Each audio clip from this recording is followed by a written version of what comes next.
Well, let's check in with the team and see what they made of it all.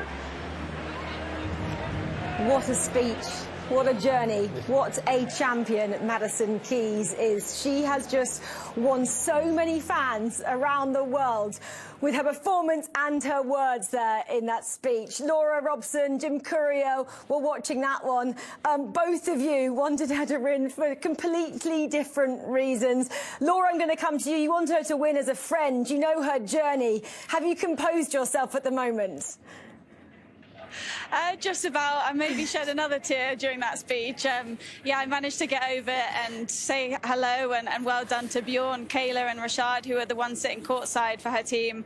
And they were in bits. And as soon as I saw them, I went again. Kayla, her physio, was pretty much sobbing because, you know, all the stuff that she's been through off the court in the last 6 months, even from Wimbledon onwards, was really, really tough for her. So to now lift that trophy in what was such a topsy-turvy match, so nerve-wracking, even if you weren't emotionally invested in it. And it was a match that, you know, 18 months ago, she certainly wouldn't have won. And just to think back to 8 years ago, that final at the US Open and how different tonight was. So, yeah, I could not be prouder of the performance that she just put on.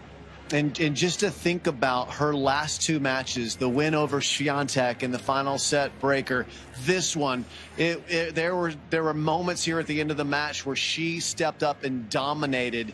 And those are moments that had escaped her in her past life as a tennis player. But this is a new life, a new start for her. And my goodness, was she dominant when she needed to be with the big shots, and she took her chances.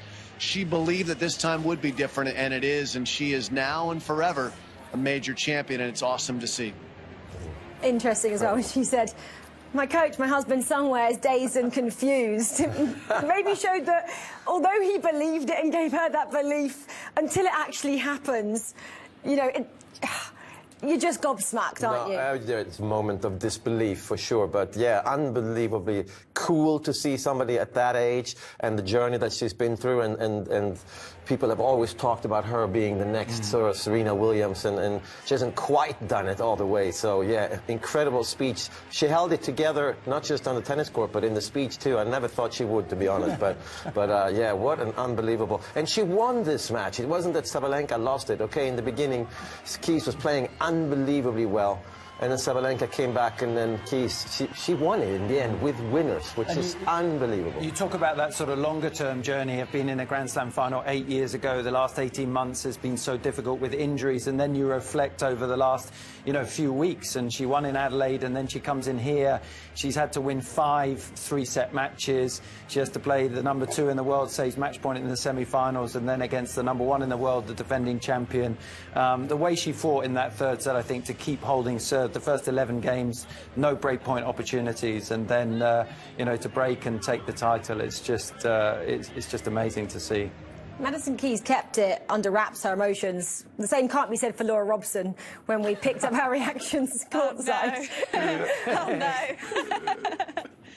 no. Looking quite sick there, Laura. Yeah, feeling unwell at this point. This must have been in the third set. The poker face went out the window. And then I had Renee Stubbs, who was working for ESPN, grabbing my leg so hard from the other side. I don't know what scoreline, this must have been the end. But, yeah, that was the end. All of us felt ill, to be honest, because even if you're not invested, you know... Oh, no! Yeah, even if you're not invested, it's just one of those matches where you can't help but feel a bit ill for the person involved. And then at one point we started seeing them setting up for the ceremony in the tunnel. I was thinking, oh my goodness, that is possibly the worst thing that you could see if you were trying to win your first Grand Slam title and you see them loitering in the tunnel, Jim. I know. I was watching in the green room with the Channel 9 crew here in Australia, and I got to tell you, there are a lot of us that were pulling for Madison. We love Aryna. She's already a phenomenal champion, but the story of Madison overcoming everything and joining that club of being a major champion, it was too irresistible for us not to pull for her. And we were screaming and shouting the last couple of shots in her last service game. The forehand winners were just insane, and then the backhand return, it was just, we're living and dying with her, which is obviously not impartial. That's not journalism. But hey, we're retired tennis players. We're not journalists. Who are we kidding? And it was a lot of fun. It really was a lot of fun to watch the end of this match, because I mean, Mats nails it. this match was absolutely won in the most dramatic and emphatic way by Madison Keys. And Sabalenka played amazing tennis. She has nothing to hang her head over. She tried everything, it was awesome. She tried the drop shots. She tried to mix things up, Sabalenka. And then just the cat and mouse between both of them, because almost with every changeover, you'd see Maddie Keys change her return position. With the wind behind her, she was all of a sudden 2 meters back behind the baseline. The other end, she wanted the forehand return, especially on the second serve. So it was just nice to see them both try and figure each other out up until the very, very last point. And she's finally done what everybody hoped she'd do a lot earlier as well. She obviously went pro on her 14th birthday as well. Then she went on to win a WTA match in that first season. Then, as she mentioned, she got to the Grand Slam finals here in 2015. But I'm sure Chris Evert as well, who she went to her academy, didn't she, as a youngster, will be watching on as well, being really proud, don't you think, at this moment of what she's finally able to achieve? Oh, I think there'd be so many people that'd be so proud of Madison's journey.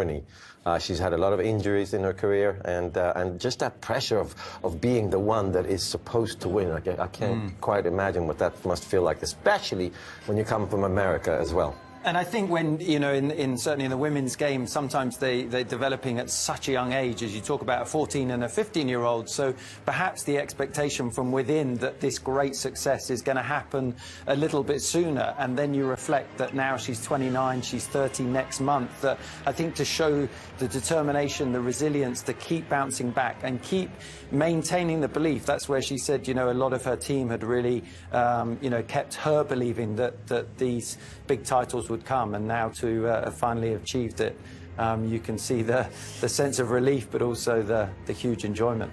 Oh, just brilliant moments that are going to obviously live long in the memory for her and her team as she just goes up again,